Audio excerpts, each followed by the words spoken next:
رسول اللہ صلی اللہ علیہ وسلم نے بھی جب یہ حدیث بیان کی جو آپ نے سنی ہوئی ہے تو اس کے ساتھ ایک لفظ بولا تھا۔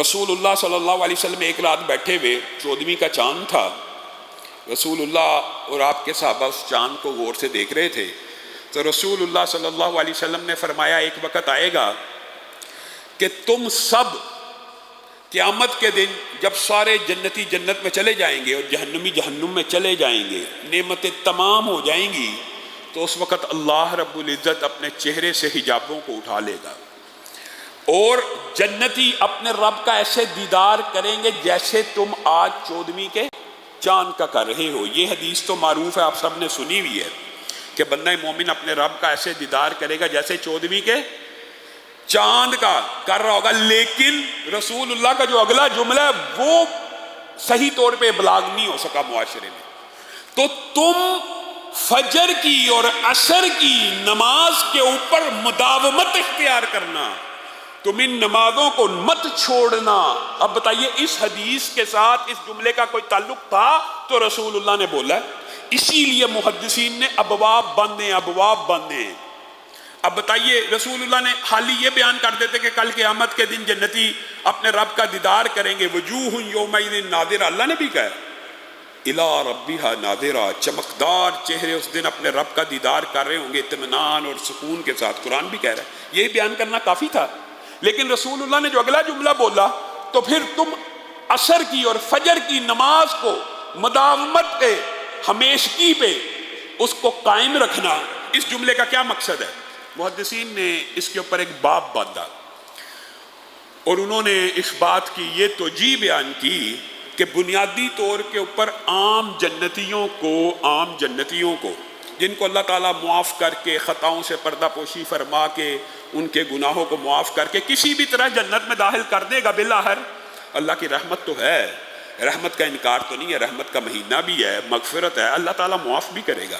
اللہ تعالیٰ بے شمار گناہوں کو معاف کر کے جنت میں داخل ہو، بے شک جنت میں انسان رحمت سے ہی داخل ہوگا۔ تو عام جنتیوں کے لیے جو سلاٹ ہے وہ ہر جو عام جنتی ہوگا اس کے لیے رب کا دیدار کس دن ہوا کرے گا؟ جمعے کے روز۔ اس دن یعنی ہر عام جنتی کے لیے رب کے دیدار کا جو وقت مقرر ہے وہ جمعے کا، کہ ایک ہفتے کے بعد ہر جنتی کو اللہ رب العزت اپنا دیدار کرائیں گے، اور یہ وہ نعمت ہوگی کہ جو جنت کی ہر نعمت کو ہیج کر کے رکھ دے گی۔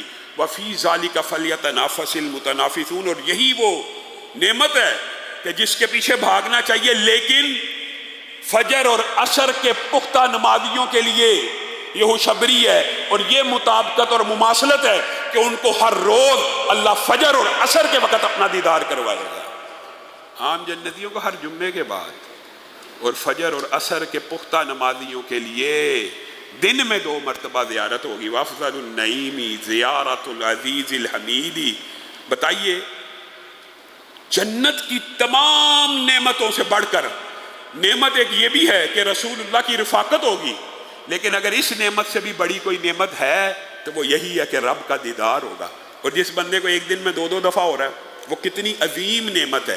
اور وہ نعمت کیسے حاصل ہونی ہے؟ اس دنیا سے فجر اور عصر کی نماز کے اوپر مداومت کر کے۔ اسی لیے رسول اللہ صلی اللہ علیہ وسلم نے فرما دیا، اور یاد رکھیے یہ جو احادیث ہوتی ہیں آپ نے سنی عشاء اور فجر کے بارے میں احادیث، منافقوں کے اوپر بھاری ہے، یہ مشکل ہے، اور ان کا یہ اجر و ثواب ہے، اور اگر ثواب پتہ چل جائے تو گھٹنوں کے بل کرالنگ کرتے ہوئے ہیں۔ کیوں ہیں؟